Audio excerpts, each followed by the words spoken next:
O'Reilly. Check engine light on? Take the guesswork out of your check engine light with O'Reilly Veriscan.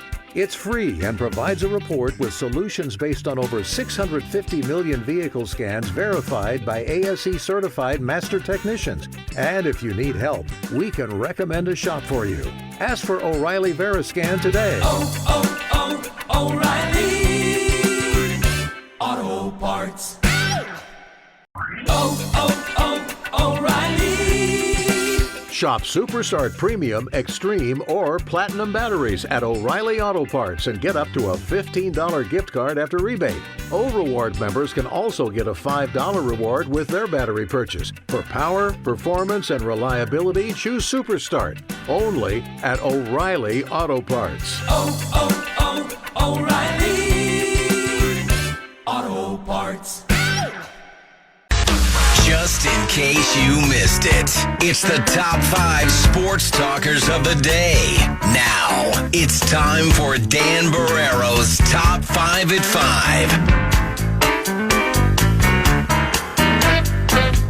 5. One quick text. We get it a lot with U.S. Bank Stadium.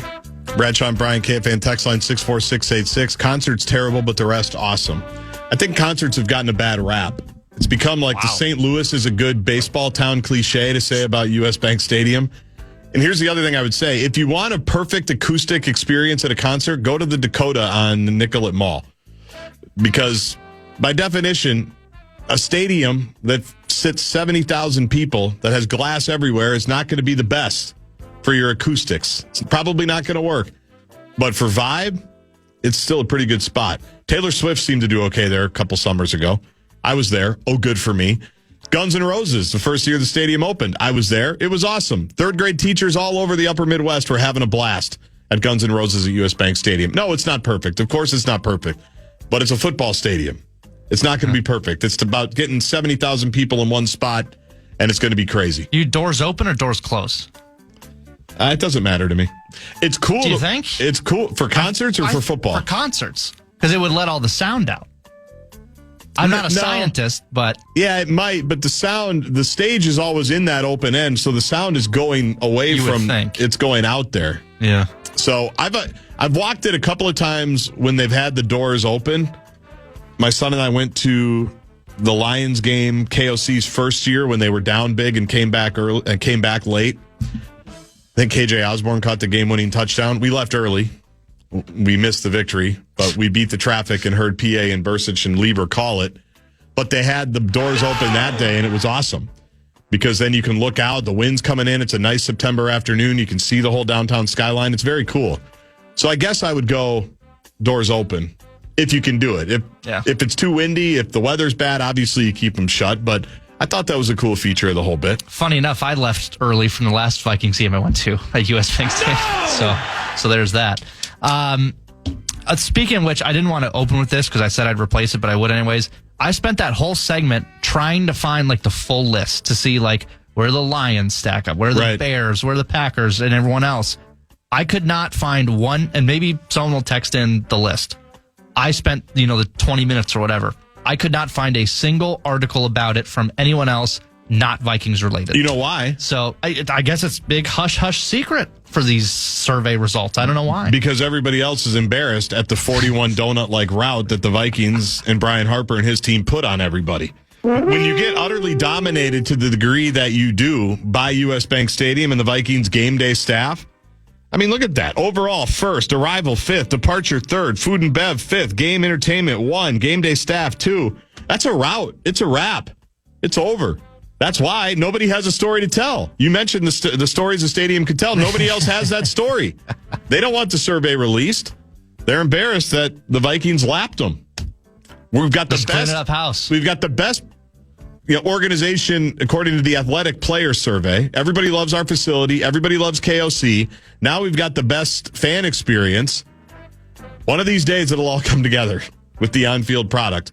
But everything else is a wrap. So that's why you're not seeing it. That's why you're not seeing it from other NFL teams. Sounds like it's just a big secret to me, but I understand. I want to start here, though. Obviously, you're going to find this shocking with USA Canada tonight. Four Nations Face-Off Championship tonight. Puck drop. It says 7. It's probably more like 7:15, 7:20. The real game starts during the national anthems, as we know. What's going to happen with the Boston crowd? Your guess is as good as mine. Everyone available. Kachuk brothers playing through injury. Austin Matthews is going to be playing. Probably a lot of people playing hurt. The only player the U.S. is missing is Charlie McAvoy. Big loss for them on the defensive side. I believe Cale Makar is coming back. And there's actually audio. I found audio of the pregame morning skate today before they hit the ice. Great moments are born from great opportunity.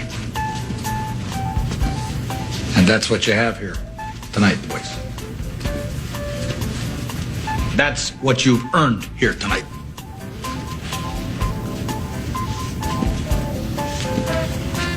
One game. If we played them 10 times, they might win 9. But not this game. Not tonight. Tonight, we skate with them. Tonight, we stay with them. And we shut them down because we can.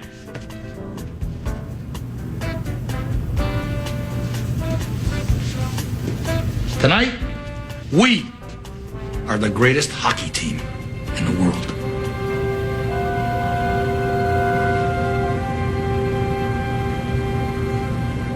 You were born to be hockey players. Every one of you. And you were meant to be here tonight.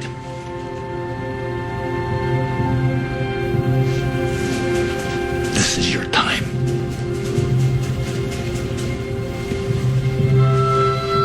Their time is done. It's over. I'm sick and tired of hearing about what a great hockey team the Canadians. Screw them. This is your time. Now go out there and take it. So yeah, there you have it. Pregame from the morning skates. So an early motivational speech for Team USA. I hope they didn't fire their bullets too early. Oh, yeah. You want them to have the momentum about 2 hours from now. Percent chance they play a portion of that speech at TD Garden tonight. Does it work? At least 80. I don't know how it works because it's in America, obviously. Do we classify this, like, is it going to be Four Nations decked out, or is this like how did it work in Canada? Was it Canadian stuff all over, or was it just Four Nations? You know what I mean? I mean, like when the U.S. scored, they had like the goal Team USA like all throughout the arena. So I think it's more of a neutral feel. See, that's what I'm saying, because they can't. So it's probably 0. They can't play that tonight because Canada's going to look around and go, "Excuse me." Like, we were told this was supposed to be a neutral site, even though it's in Boston, one of your most vicious fan base cities, and we just booed your national anthem 3 days ago. We don't know how it's going to go, because if this was I wonder, could they do that at the Olympics? If the Olympics are obviously in LA in 2028, I get it. It's they're not going to have hockey there because it's the Summer Olympics. But could they do that, or does it have to be Olympic universe? I wish we could get that tonight.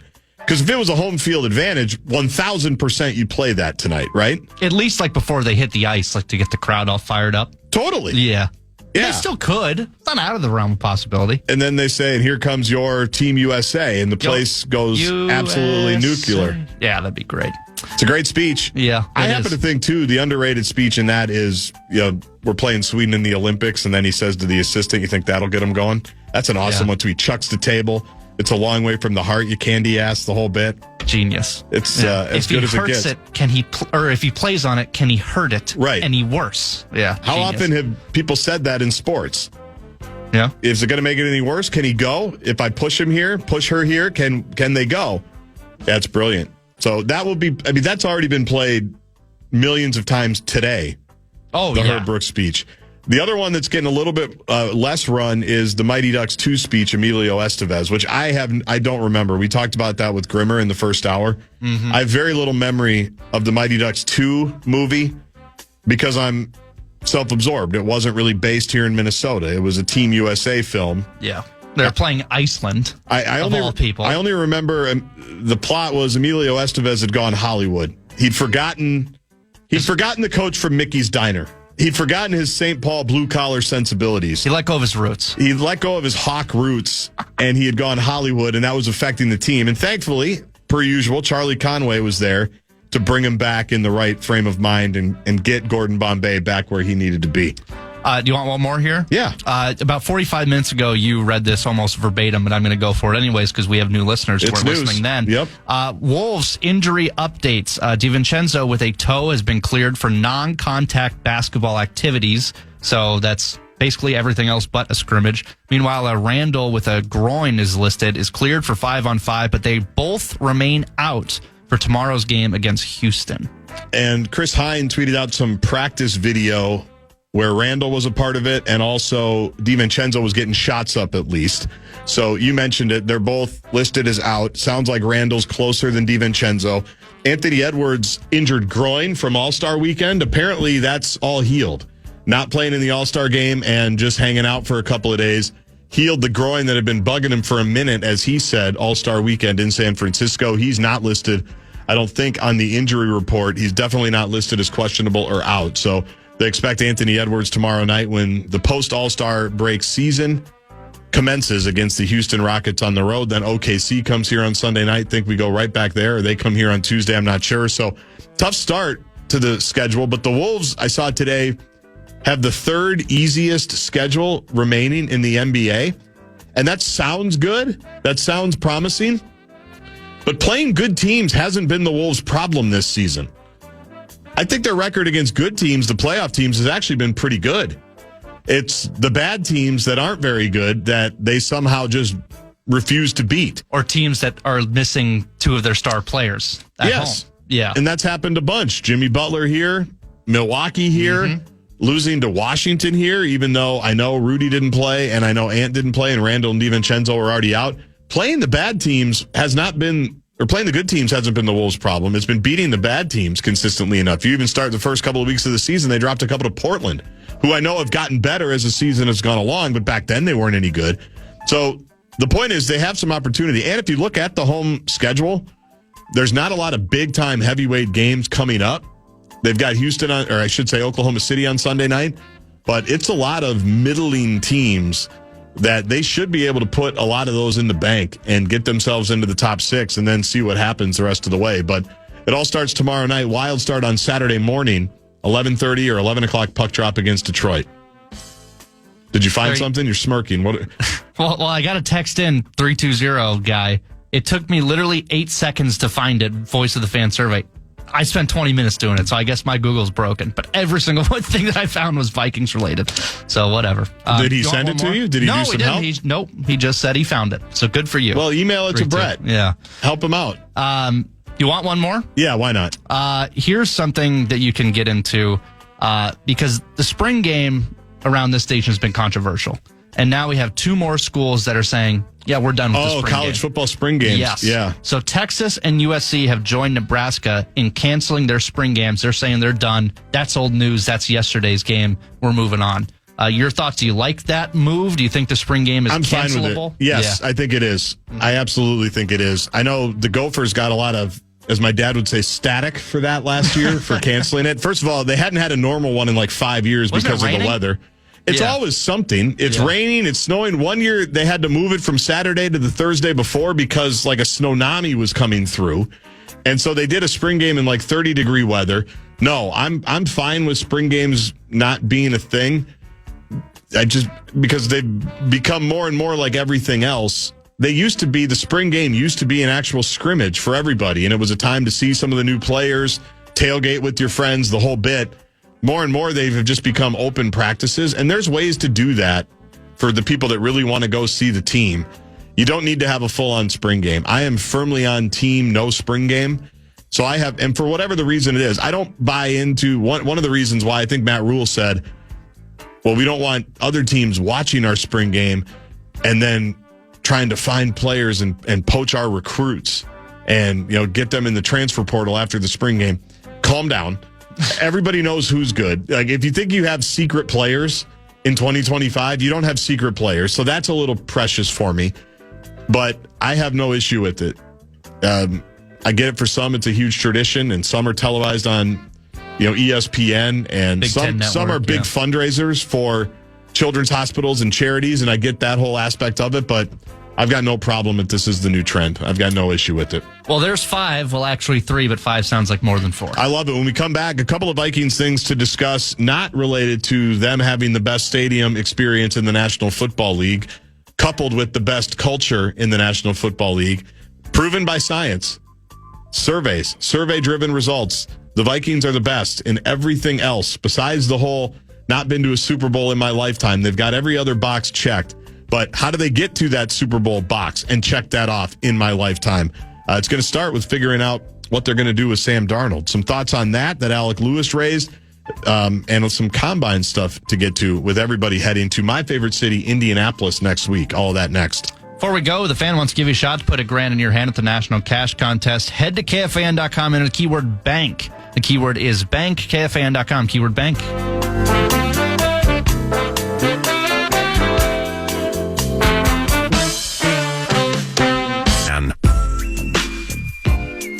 It's tourney time. You can watch all the state championship action on 45 TV or by downloading the KSTP app on your smart TV, or head over a contest page for your chance to win an all sessions ticket for this weekend's girls hockey tournament and catch all the action in person. KFAN.com, keyword contest center.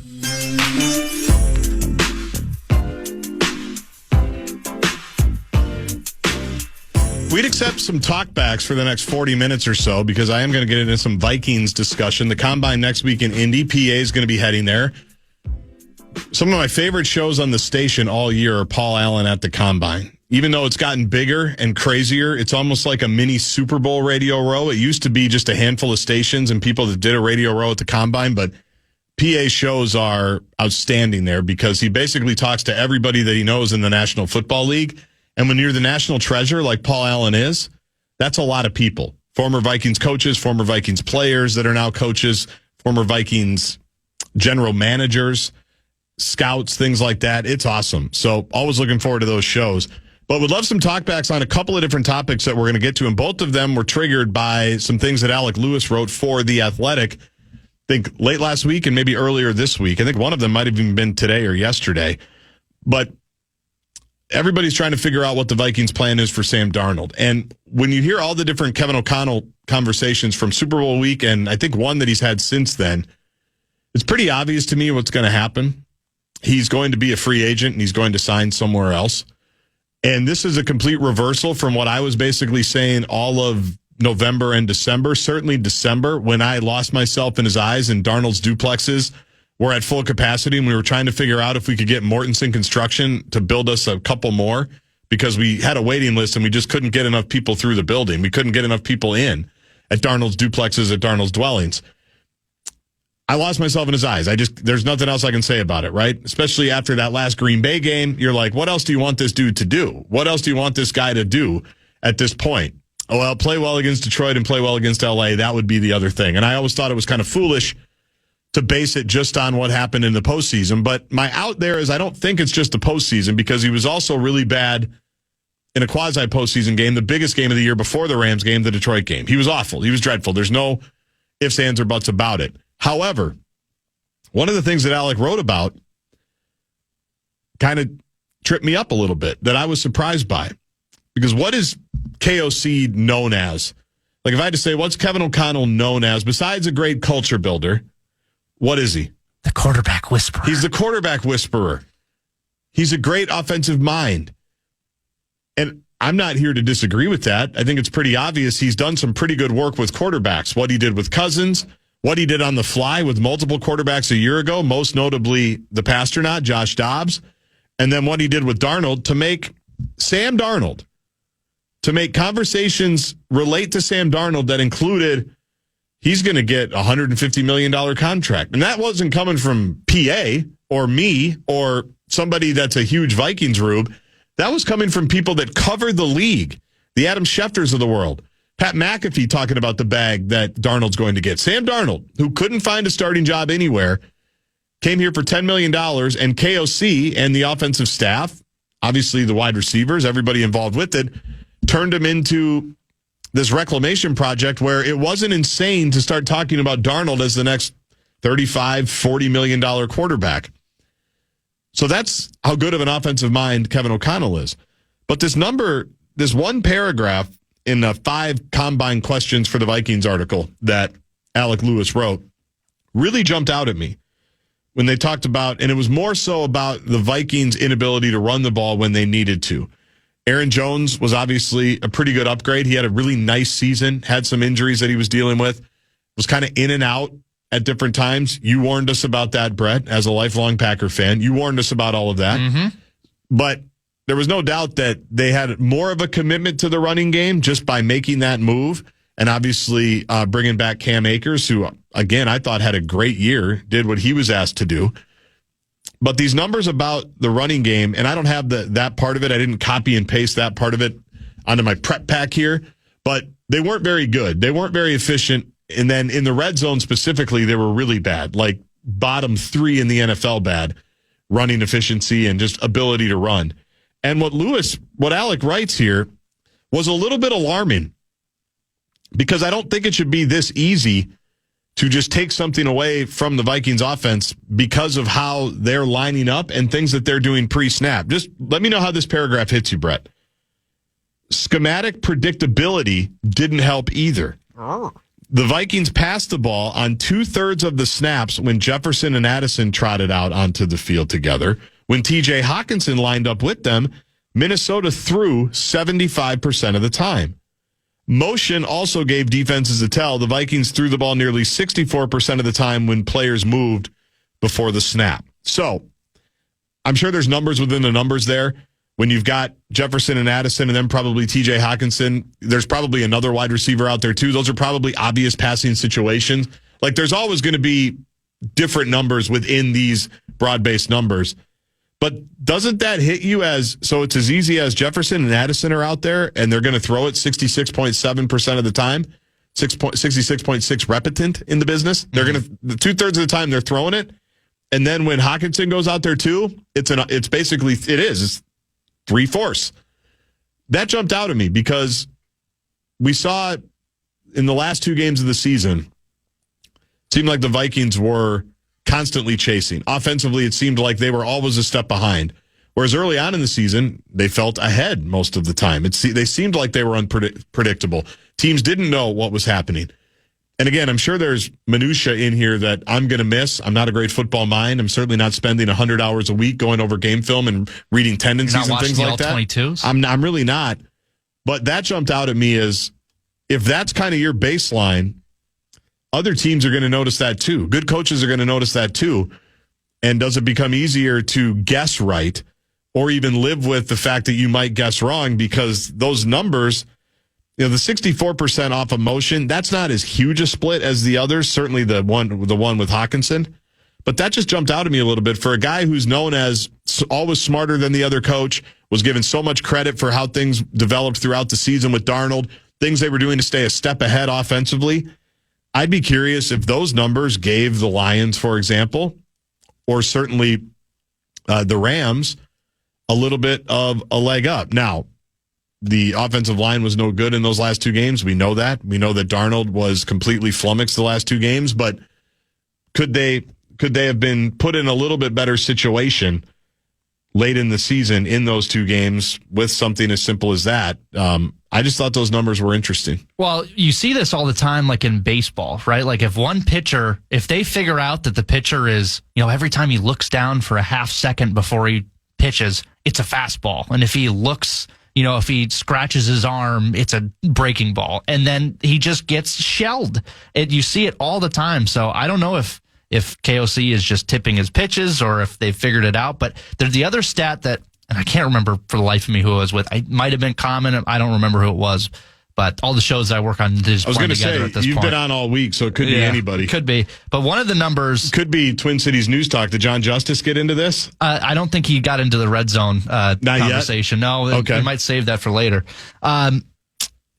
I believe it was within the 10, the Vikings throw the ball, and huge grain of salt here, I'm just trying to remember, like something like 75% of the time they're throwing within the 10. That sounds right. Yeah, it's predictable is what it is. And obviously a lot of teams just punch that in, or, like the Eagles will push it in. KOC seems to be married. And a lot of those missed passes that Sam Darnold had against the Lions were within the 10. Someone's wide open, and it's just a plain miss. Right. Where you could have just, handed off to a C.J. Hammer and Aaron Jones. Well, and the caveat Lewis even wrote about, when you have Justin Jefferson and Jordan Addison and T.J. Hawkinson, it would be stupid to not use those toys. Yeah. Right? Like, why would you have a really nice car if you were just going to leave it in the garage? What other cliche can I spout out there? What other bad metaphor can I bring up? So when you have those guys, you got to get them the ball. So you don't want to go crazy with it, but it's just interesting. And, Dan's talked about the run game stuff for years, and Aaron Jones was supposed to be kind of an acknowledgement that they do have to shore those things up. And at times they did run the ball really well. I think when the Vikings offense was moving most efficiently, it was because Aaron Jones was helpful with that.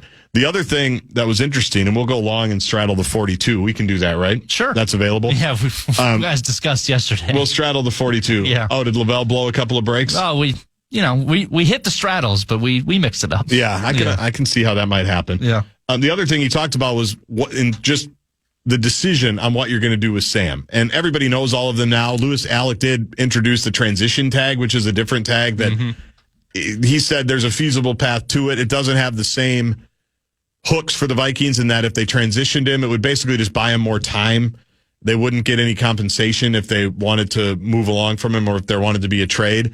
But the most likely one continues to be, just let him walk in free agency. And as much as I was banging the drum for you got to franchise him, buy yourself more time, you don't know what's going on with JJ, I don't think what I listened to loud enough or realized loud enough was all the different holes the Vikings have to fill, which I did say you can still do some of that in free agency because they do have the 7th most money available in the new salary cap. But they have so many holes and so few draft picks and such little history of nailing draft picks that I think it's almost criminal if you bring Sam Darnold back. And that's a complete reversal from what I said 40 days ago, 50 days ago, 60 days ago. The more you kind of look into it. And I think that's why we've seen the Kevin O'Connell answers of he's earned his right to free agency. Yeah. Darnold's earned his right. And if he gets out there and there's not a team that's biting because they saw those last 2 games and it concerns them, it worries them. Vegas is a team that's really always heavily rumored as a spot that would be a good fit for him. But the more you think about it, for a team that finally has money like the Vikings do, does not have draft picks, does have a lot of holes, and haven't knocked drafts out of the park, so to speak, I think you have to just say it's J.J. McCarthy's turn. Roll it out, J.J. Hope your meniscus is good. Hope you put on a little bit of weight. Maybe come hang out here at KFAN, the radio station. You'll see how we put it on, and we can pack it on pretty quickly if we need to. Talk to Zach Halverson. Talk to all of us. Yeah. And we'll keep you away from Halvey. I just got that. It took me a minute.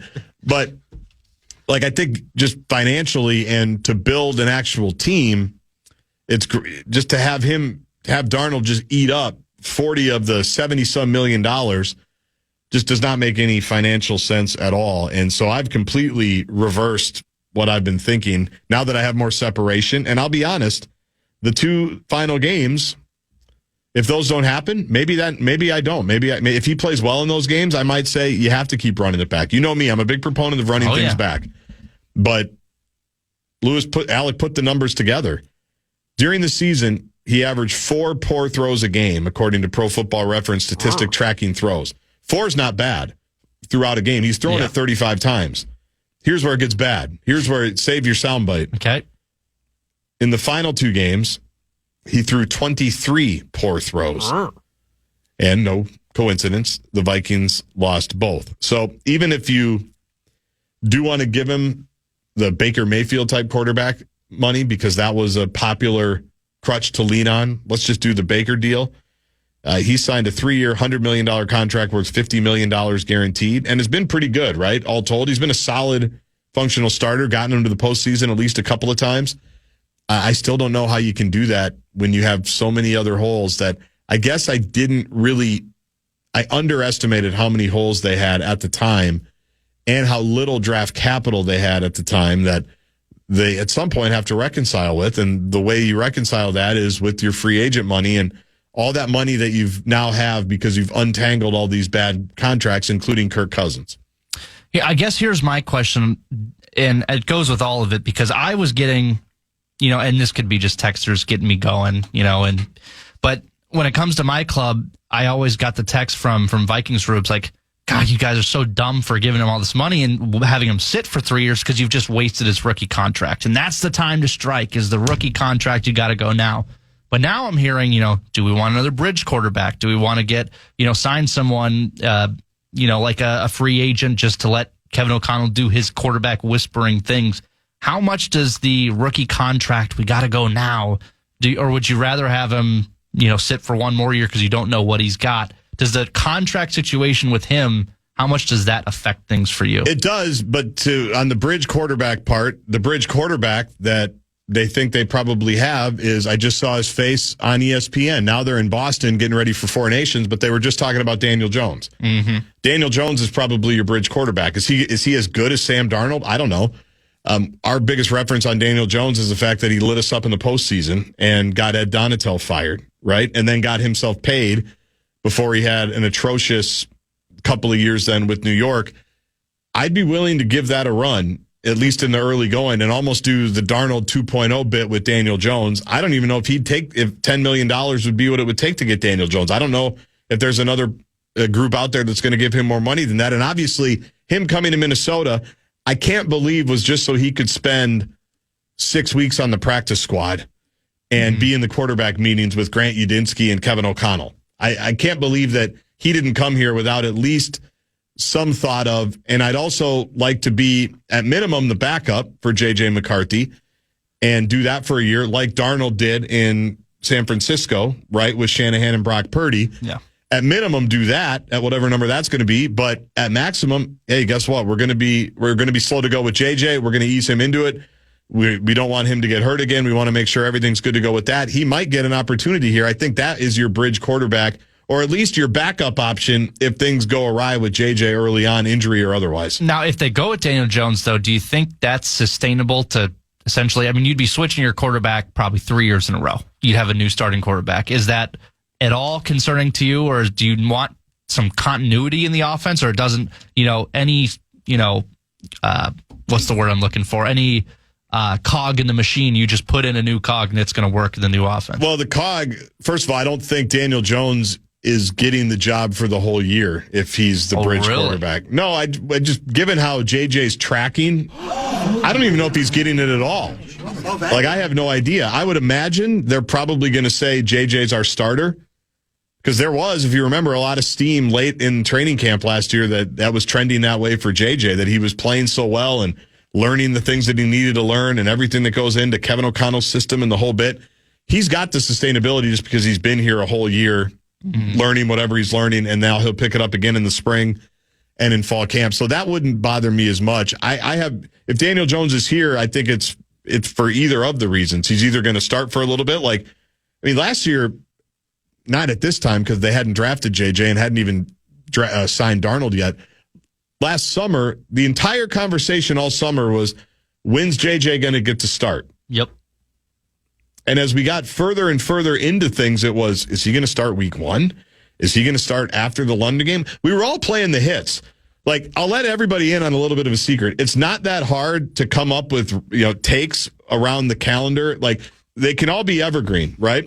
The easiest one, I'm sure everybody was saying it, the water cooler one. Well, you know what would make sense? After the London game. Oh my gosh. Because that was, do we still have the schedule right there behind the grand in your hand? Yes, we do. What week was that? That was week 5. Okay. And there was a bye week. That's why. There's so many. Again, St. Louis is a baseball town. This stuff is not that difficult. There is a group think involved. Everything's better in Indy. Everything's better in Indy. Exactly. Everybody loves St. Elmo's. There's a reason why national people love it, because it's about shrimp cocktail. Just heard a podcast last night, college sports related. All they were talking about is St. Elmo's. We've all been there. We've all had the shrimp cocktail. It's fine. If you fly through the Indy airport, you can go to the Harry and Izzy's and actually buy the St. Elmo's cocktail sauce, bring it home. It's great. It costs you $20, but you feel like you got a flavor of Indy with you. But that was, how many people said that on their videos, on their podcasts, on their shows? You know, it would make a good time to do that after the London game, because they're probably going to be 1-4. Aaron Rodgers is definitely going to beat them. Aaron Rodgers is great. That's what we were all thinking at this time last year or in the summer.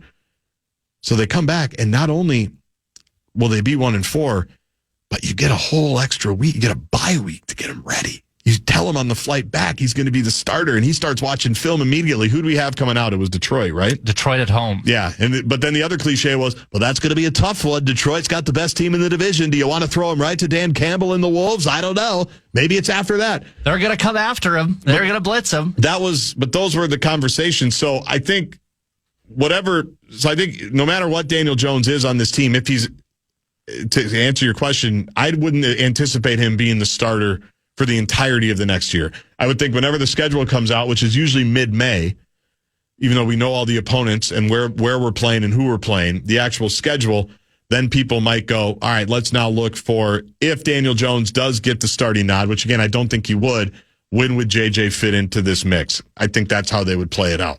So I wouldn't worry about the cultural sustainability, as PJ Fleck likes to say, because they already have that with JJ just being here, being handpicked, being the guy that they selected, being the guy that they invested in. So I just think that's the play. I really do.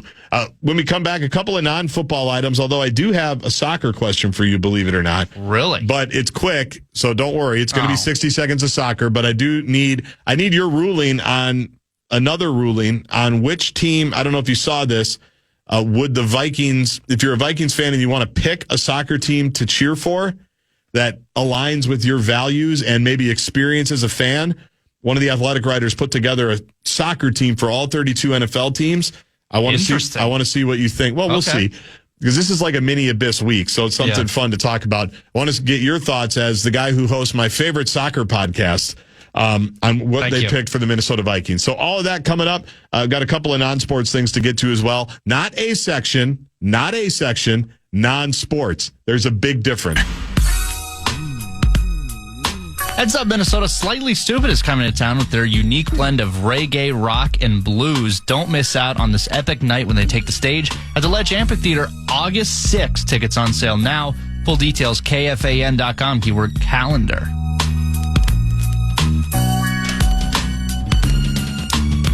Quick text to the Bradshaw and Bryant KFAN text line 64686 to get us back into some Vikings quarterback discussion, Sam Darnold discussion. What do they do for next year discussion? It's going to be interesting because people were wondering about the franchise tag bit. Alec talked about that in his, I think, 5 questions at the Combine thing. There's going to be a lot of discussions next week informally because everybody in the National Football League world is there to gauge whether or not there actually would be some type of market for Sam Darnold. You'll recall it was the Combine a year ago where Kevin O'Connell's tone about Kirk Cousins changed dramatically between his podium session and his interview with Rich Eisen on NFL Network. Podium session was classic KOC. We're happy for Kirk. We love Kirk. Kirk knows how we feel about him. We know how he feels about us. We've been on this quarterback journey together. All the KOC cliches, collaboration, alignment, intentionality, bang, we had them all. Your bingo card was full. Then he talked to Rich Eisen on Saturday, and I've never seen KOC so mad in the KOC way because he'd gotten word that there might have been some things going on that weren't supposed to be going on in terms of who either Kirk Cousins was talking to, but certainly his representation, that being the Atlanta Falcons. We all know how it turned out. Atlanta gave him a bunch of money, and he no longer is their starting quarterback. They've got some decisions to make. But the point is, the Combine, everybody does go to St. Elmo's. They get the shrimp cocktail. They have the steak, and then they go have beers in the JW Marriott lobby bar and talk shop and talk business. And you're going to get the sense of what is the actual market for Sam Darnold. If there is a decent market for Sam Darnold and you think you can get some picks by franchising him and trading him, then you probably do investigate that. And you think about that and say, if there's a team out there that's willing to pay Darnold 1 year, $41 million or negotiate a long-term deal with him, as I understand it, you franchise him, you get a couple of picks in a trade, or that's how you can make it work. So we'll see. Where did I want to go? Oh, the text that I introduced 5 minutes ago before I started talking about the shrimp cocktail again. Indy just gets you fired up. You don't apologize. I'm going there in 2 weeks for the Big Ten women's basketball tournament. How excited are you? It's back in Indy where it belongs. That's right. Where everything belongs. Because everything is better in Indianapolis because you can walk in Indy, apparently. That's everybody why as we know, walking outlawed here. It's not allowed. No. Downtown Minneapolis, you can't walk. Chicago, you can't walk. New York, no walking is done there in any other big city. It's a walking town. Indianapolis, you can walk everywhere, and they've got shrimp cocktail, which we've all had. It's great. Would you take Justin Herbert? If the answer is yes, you should take Sam Darnold. Herbert has shown no postseason success. 425 texter, no, I wouldn't. Herbert, to me, has been what PA thought Aaron Rodgers was 15 years ago, a big box score. Everybody loves him. Everybody likes his talent. They see his numbers. Like how many years have the Los Angeles Chargers been like a sneaky team? Now, they've got Jim Harbaugh now, so they're going places because that maniac's going to get them going in the right direction. Mm-hmm. And they were a playoff team this year, but it wasn't because Herbert dazzled, right? It was all the other things, the running game, the defense, the whole bit. But Herbert forever has just been like, oh, yeah, top 6, top 7 quarterback, huge numbers, big box score. And I'd look and I go, am I missing something here? They don't win their division. They don't go deep in the playoffs. Like, it doesn't seem like there's a lot of there. It seems like there's just a lot of gaudy numbers. And he looks like a quarterback. He's got great hair and great BMI. So, no, to the texter's question, I wouldn't. Certainly not at that number because he's gotten his big deal since we've all discussed this, right? His contract's absurd. In fairness, he is in a division with Patrick Mahomes. Understood. So there is an asterisk there. So they play him twice. Yeah. And everybody else, the other 15 games are other teams. And so, yeah, division's probably a little bit of a big ask, but were they a slam dunk wild card team the rest of the time? Were they always fighting for playoff position? I just don't think so. And so to answer 425's text, no, I wouldn't. I would not be interested in that. And so I guess then I'm not interested in Sam Darnold, too. I don't know what the comparison would be there. All right, quickly. Yes. Go as long as you want. The Athletic did this. It's a good offseason story. It's a good offseason bit. Now that football is over. And it is amazing. You do kind of forget this is like a little mini abyss period with all the all-star breaks and everything. We always just think of the summer as the abyss. But now that there's an actual straight-up NFL break before they retake the news cycle, starting next week, by the way, that these other leagues have their all-star weekends. They have their all-star breaks, their Four Nations, whatever it is. Like, all the main hosts on, like, everything are just off. Yeah. Like, Greeny's not on Get Up anymore. Haven't seen Pat McAfee with a searchlight in 2 weeks. Like, everybody takes their NFL decompression break before they ramp up for playoffs in the winter sports, Masters, the whole everything that goes with it. Vocal maintenance days for everybody. You have to take them. So The Athletic put together a story, the 32 soccer teams to compare to jump on. Is soccer going on right now? I don't even know. Soccer is United always are about to start, right? Well, as far as the new kits are floating around here. I see everybody's got the new jersey. Yeah. No comment on that. Because you didn't get one? Correct. But no, man, the Europe. Someday it's going to be your day. I don't know when it's going to be. Yeah. If I got a United jersey, I would give it to you, but I didn't get one either. Well, yeah, then I would go to, well, there's that. But also, I don't know if I'd want to go to the rock up to Allianz with guards here on my back either. Did it have to? That'd be a choice. Well, who got one here that you're bitter about? Let's unpack this for a minute. We don't have to. No, we're going to unpack it. We're going to do this live. Who got a soccer jersey here that you're bitter about? Nordo, for sure. I don't think he got one. Oh, he didn't? I thought he tweeted about it. So who got one? Meat sauce. Well, he's meat sauce. That's fine. I love meat sauce. Meat sauce gets everything. People are fascinated with meat sauce. I love meat sauce. If you put a power rankings of people most likely to wear a Loons jersey, he might be at the bottom of the list on this. Yeah, but he's Dark Star-like in that he wears random athletic apparel more than you would think. I drove by Sauce's house the other day. Oh, really? Well, he's in your neighborhood now. He's in my old neighborhood. That's right. And I'm in his old neighborhood. And as I drove by, I looked in the living room and I saw a woman with blonde hair, who I presume was Kel. And I saw a bald man with his arms just outstretched over his head. They were watching, I imagine, probably Love is Blind on Netflix. And I just said, that must be Sauce's house. Said, I knew it was in this neighborhood. I knew it was off this road. That must be Sauce's house. And just the whole neighborhood, just his beautiful bald head was just cascading through the darkness because I was driving at night. So you didn't get a soccer jersey? No, I didn't. And Did it have Sauce's name on it? Yes. Okay. To answer your question, too, Europe goes like essentially all year. The only 2 months of off-season are June and July. That's it. Okay. So the season is literally like August to May, which is awesome. I'm going to Fox 9 tomorrow for Enough Said. I know that Pierre Nugent, your guy, the Nuge. Yes. Last week, he got one of those United jerseys. I don't know if his last name is on it. Do you want me to ask the Nuge if you can have his United jersey? If it's got his, no, it's fine. Well, no, if it's just a generic deal. United jersey. Well, it's a big deal. You brought it up. It's a big deal. You brought it up. You brought it up. You want to unpack it. You feel left out that you didn't get a kit from the United, and we're going to make it right. You asked me. You said they're floating around, and I said no comment. Which is everything. You opened it up. If you actually had no comment, I would have let it go. But now, because you're pouting, I'm going to get you a United jersey. It's fine. I think they have some in the Fox 9 Sports office. If they're generic with no last name, yeah, I don't expect you to wear. Throw them away, then sure. I don't expect fine. I don't expect you to wear the Nugent jersey. The Nuge. On the back. Nuge on the move with his Instagram handle. Would you like a United jersey if they have one there at Fox 9? Would you like me to get you one? If it's going to go to waste, sure. I'll take it. Are we going to get to this? Yes. Yeah. Because we successfully blown through the straddle here. So the Athletic did the matchup for every NFL team who your soccer equal is. In Europe, I imagine? Well, I don't know. Okay. Because I didn't look through all 32. I just went, I would imagine so, but I don't know. Okay. I just got the Vikings and grabbed it quick because I wanted your opinion on it. Let's see if you could guess. If you were to say, who's the soccer team? I'll give you a hint. Premier League, or is it Premier?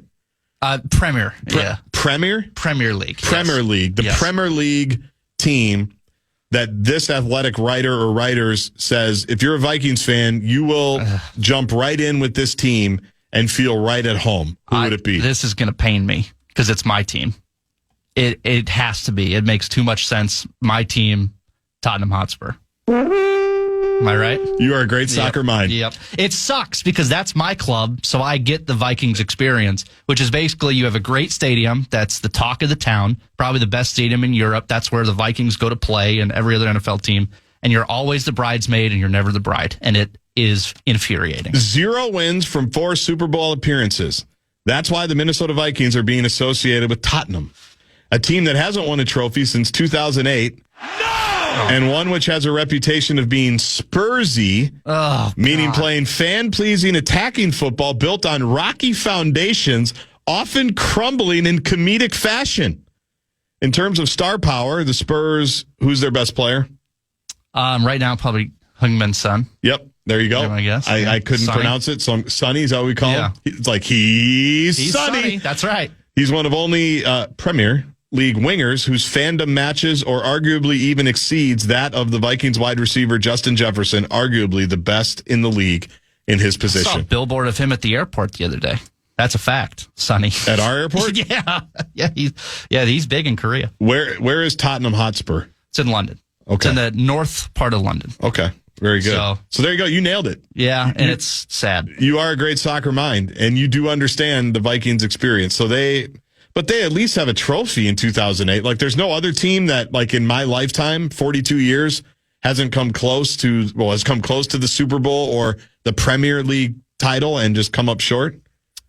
I mean, there's no other candidates besides Tottenham Hotspur that you could think of? There's just too many similarities of recent form. I mean, like, you have to go back to the 60s when Spurs were, like, really good and talk of the town. But they're good. They're never bad. They're always good, like 4th, 5th, 6th, but they're never good enough. So this is an easy one. Yeah. This was kind of a layup. I knew it was coming. Yeah. Because the Vikings were really good in the 70s when they went to their 4 Super Bowls. I was born 10 years later and have never seen a Super Bowl in my life. It's great. Yep. Things are fine. Yeah, I know. Things are good. I get it. If you got one of the new Minnesota United jerseys, but it's the wrong size, please text me, 64686, Bradshaw and Brian KFAN text line. That's to anybody. Because apparently everybody got a United jersey except Brett, and he's bitter about it. So we're going to try to get him a United jersey. Because their season is about to start, right? Yeah, it's coming pretty quick. Oh, it is, minus 50. I know I'm thinking soccer. If you want to chime in on what's happening with your favorite KFAN shows, you can make your voice heard on the Brad, Sean, Bryant KFAN text line. Just let us know what you have to say by texting your message to 64686. That's 64686. Standard text message and day rate supply.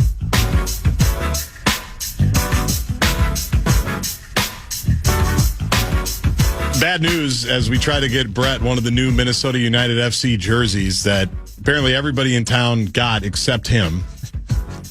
And he's still bitter about it. I texted the news, Pierre Nugent, Fox 9, and just said, hey, any chance that was a generic jersey that didn't have your last name on it? Or did anybody at Fox get one that maybe doesn't want it that I can give to Brett so he can move on to whine about the next thing, the next time that he's slighted? Because we know it's just plugging we're just putting, gum on the holes of the dam, right? And you're going to move on to the next one. But that's okay. That's why we love you. All of us complain and whine, by the way. Trust me. He said, unfortunately, they all have last names on them. No! So there was no generic one. So we will keep fighting the good fight, and we will try to get you. We'll keep trying, I guess. The new United. Yeah. So you can wear it proudly into Allianz Field. What would you want? Would you want it to say Blakemore on the back? I think if I'm going to wear it, to the game, then I can't have the last name on it. But you're against that? You're against adults wearing their own jersey to games? I don't think it's a good move. I don't think it's good. But I agree with you, by the way. If it's a promotional, let's say I had an event or something to go to. Let's say you were playing in a Celebrity United soccer game at Allianz Field. You'd want Blakemore on the back. Absolutely. Yeah. 100%. You'd want to be introduced by the public address announcer as, where do you play? Are you a midi? Where do you play? We'll figure it out. Striker? Sure. Sweeper? Not sweeper. Not a sweeper? Why not? You're very defensive. That's brilliant. That's my soccer knowledge. Shots coming across the bow. That's brilliant. Soccer people get it. Yeah. They understand. The sweeper keeper. All right. So no jersey for Brett, at least for now. We'll keep working on that. Guards in for Barreiro. Hopefully Dan will be back tomorrow. I'm off tomorrow. Traveling basketball duties tomorrow for the fourth grader. So we'll see who's in this chair. It'll be a magic carpet ride to find out who's in here at 3:00. Bradshaw and Brian KFAN text line 64686. A lot of people congratulating you for nailing the fact that the Vikings are the Tottenham Hotspur of the Premier League. Yeah. This one got my attention.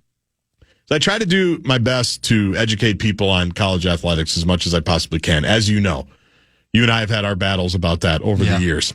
And one thing this is it's a sad story. Not a sad story, but a troubling story. An unfortunate story, I guess is the best way to put it. The new Miami quarterback named Carson Beck. You familiar with him? Mm-hmm. I believe he transferred from Georgia. He was the quarterback that got hurt and kind of derailed Georgia's national championship hopes. They've got a really good program, obviously. And Carson Beck was in a good position to lead them at least deep in the postseason into the playoffs, which they were going to make. But he hurt his hand. He was out. Rather than return to Georgia, he transferred to Miami, where the rumor is his NIL deal was like $4 million. According to CBS Sports, Beck is receiving $4 million in NIL money for the upcoming season. It's going to make him one of the highest paid athletes in college football. Also, higher than his expected annual salary on a rookie deal in the NFL, unless he was taken in the first round. And most people don't think that he's a first-round guy. So when you have that kind of money, what do a lot of people spend money on? Nice, fancy cars. And Beck did that. He owned not just one luxury vehicle, a Mercedes, but also a Lamborghini. Not to be outdone, his girlfriend, who's Miami basketball player Hannah Cavender, one of the Cavender sisters, I think Cavender twins. You know. Well, you know where I'm going with this. Where are you going? It's funny that that's where he transferred to Miami. It might not just be for money. Have I not said this on these airwaves? If you ever want to know where a quarterback is transferring, look at where their significant others playing sports. You have said that. It is a fact. It's tried and true. It's pretty much undefeated. You're right. So $4 million in Hannah Cavender, who by her own right is a social media sensation with her sister. And they actually stopped playing. They didn't play much at Miami, but were TikTok famous and millionaires in their own right. NIL very good to the Cavender sisters. They stopped playing hoops for a while to become full-time influencers, and I don't know if they realized that you kind of need a hook because they went back to play. And so I think she's still back on the team. She had an SUV as well, All three of these vehicles were stolen. Cavender's SUV was recovered, but as of now, as of when I printed this out about 2:30 today, the Mercedes and Lamborghini owned by Carson Beck had not been found. Why do I bring all of this up? Not to get the word out to everybody look for the stolen Lamborghini or Mercedes for Carson Beck. I'm assuming he had insurance. I'm assuming that works. He'll probably be fine. He's making $4 million. But this is the craziness that you're expecting all these teams to live up to. And I'm not just talking about Minnesota, although I'm talking about Minnesota in general. Like, this is the type of crazy stuff that this dude, who's a good college quarterback, is making $4 million and left Georgia, who, by the way, is putting NFL players in every single year, right? In the last 10 years, it's Alabama, Clemson at the beginning of it, Georgia, right? I think half the Packers defense went to Georgia. Totally. Yeah. Ohio State, right, is in that mix as well. They're going to have 13 guys drafted. Michigan had 13 guys drafted, whatever it was a year ago. In the last decade, there's like 10 of these teams that are just putting dudes into the National Football League. But this is the craziness that you are not always directly going up against, but if this guy's getting $4 million, guess what? The guy that's a little bit worse than him is probably getting $3 million. And the guy that's a little bit worse than him is probably getting $2 million. It's madness. And it's just the way of the world right now in college sports and in college football. And believe it or not, it does matter. It's important. And you can be the best coach in the world. And if somebody offers a couple of your players more money, and think about it, if you have $4 million to give to a really good player, you've probably got $500,000 to give to someone that's just okay. If you're not giving a quarterback $4 million, there's no cap. Like that, his $4 million doesn't count against the cap. They don't have to restructure other contracts to fit it underneath the cap or pay a second apron luxury tax. Like, the money seems to be unlimited at some of these places. Now, if you're a Gophers fan listening to this and you're outraged and we're never going to be able to, is there a place they could go to maybe help the cause and try to get some? Do you have anything in mind that they could get, like a website or something? It did come up organically. DinkytownAthletes.com is the website. And actually, I think they just wrapped up a member drive for the basketball program, which, by the way, happened to lose two really important pieces directly because of NIL a year ago. And one guy is playing in the G League right now, Cam Christie. He was on the radio broadcast on at least one of the games. I think the USC game with Graham, maybe UCLA.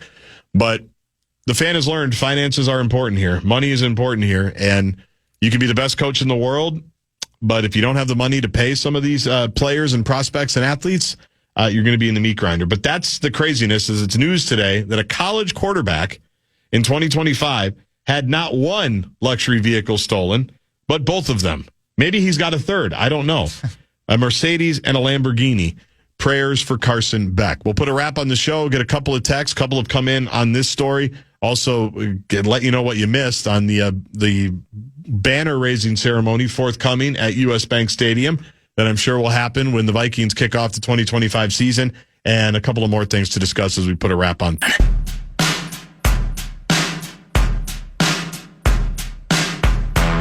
It's the Bumper to Bumper Show Wrap. It's brought to you by American Pressure. You know what they say about American Pressure? What's that? Commercial grade pressure washer since 1975. Wow. Guardsian for Barreiro today. Final segment. That's Brett Blakemore. Thanks everybody that joined us today. Listen today. Free iHeartRadio app. The preset bit, by the way, if you're not doing the preset bit, I don't know what you're waiting for. It's so easy. It's free. I flip back and forth constantly. Different stations. If you want to add one just for the day, you can, which I've done a number of times. It's tremendous. Keep it on KFAN and KFAN Plus because I like the national stuff, and that's the home of Gopher women's basketball. That's where I was yesterday in lovely West Lafayette, Indiana.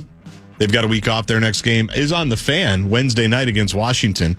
Gopher men's basketball back in action Saturday against Penn State at the Barn, 1 o'clock tip. Voice of the Gophers, Mike Grimm, joined us in the first hour to talk about a very successful trip to Los Angeles, where the Gophers became only the second team to sweep the California schools in dramatic come-from-behind fashion both times. Double-digit deficits both times in the first half. Final minute heroics against UCLA. It was awesome. So they have an important game for them to kind of keep climbing back up to get that respectable, maybe even 500 Big Ten record. They're one of only 32 teams in college basketball right now that have 5 quad one victories. It's pretty wild when you think about that. So it's unfortunate on two levels. Number one, they should have started their column earlier, but that is difficult when you're bringing in all these new players. Look at the Minnesota Timberwolves as your example for that. And number two, it's a shame that their non-conference schedule was in a little bit better, and so it didn't hurt them as much in terms of the strength of schedule and metrics because they ended up losing some of those quote-unquote better games as well. So hopefully they finish strong. I think people are coming around a little bit to what I've been saying the last few weeks that Dan said it before on the show, give me the tools and we'll finish the job when it comes to name, image, and likeness money. Like, I'd love to see what Ben Johnson can do with a little bit level playing field in terms of rev sharing and hopefully a bigger commitment financially on the NIL space in basketball. Because you just look year to year, who they had last year, who was supposed to be coming back, who's not here, how much better this season potentially could have been, even if one of those dudes decided to stay. Cam Christie's kind of in his own category because he went professional, but if Pharrell Payne or Elijah Hawkins stays and you're not starting over for 2 months, you just look at how good Lukai Patterson has become. It's a shame he's only got this year with them because he's been tremendous. It was Dawson Garcia and Lukai Patterson, 1A, 1B in California this past week. So Grim talked a lot about all of that. Their next game's Saturday at the Barn. Would love for people to go because they tell me when that building rocks, Brett Blakemore, there's nothing like it in town. And they've had some good home victories as well. I won't be able to go there Saturday. We've got our own basketball stuff to get to in the family, so we'll be missing that one. I'll be there Tuesday night against Northwestern. Oh, good for me. So Grimmer stopped by. We obviously talked about Williams Arena because it's been in the news for a while. What to do with it, what they should do with it. Grimmer's on team rebuild like I am. We'll see if and when they make that decision, where they want to put it, how they want to play it. But it's got its 100th birthday coming up 3 years from basically right now. February of 2028 is the 100th anniversary. It's a wonderful time to say goodbye, don't you think? Get to 100 years and go, thank you for the memories. Thank you for the great time. We love you, Williams Arena. Just saying. It makes too much sense. Have the new one built for 2028, 29. Have the plaque with 100 on it. You can get, if they redo it in place, you can buy bricks from it. People did that for Memorial Stadium. People do that for all the different stadiums that end up going down, right? So there's your revenue right there. Because if as many people love Williams Arena as people tell me, if they all buy a brick, that's a lot of money.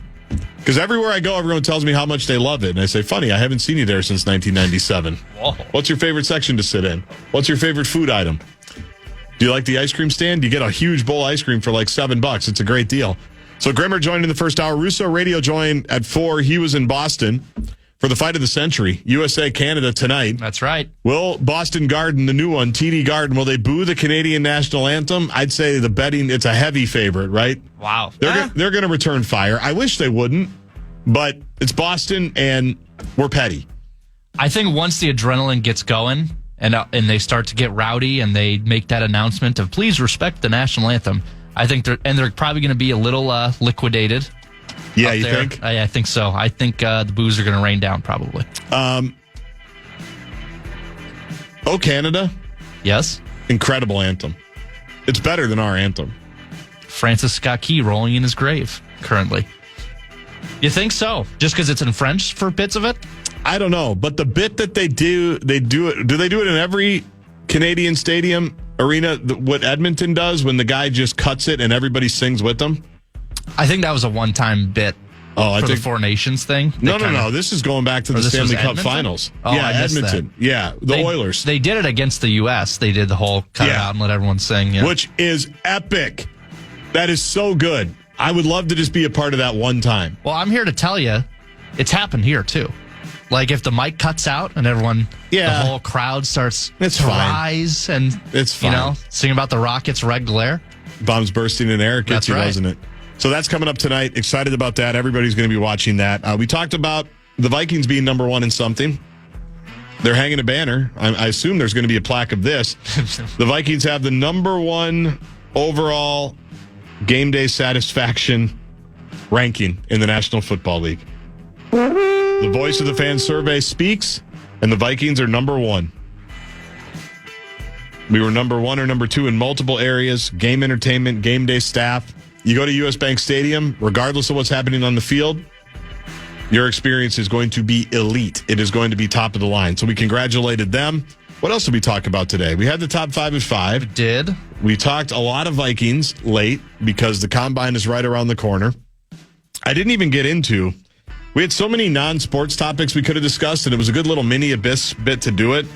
We had remote work that we could talk about because your guy, JP Morgan Chase CEO, Jamie Dimon's in the meat grinder. Oh, no. And I wanted to defend him a little bit because I think he's right. We have adults eating off the kids' menu craze that's going on right now. Oh, I know all about that. I was going to say, you can relate to that. That's why I had it on the list. Yep. Believe it or not, there was another airplane meat grinder to get into. Not that they're continuing to crash like daily, which, what the hell.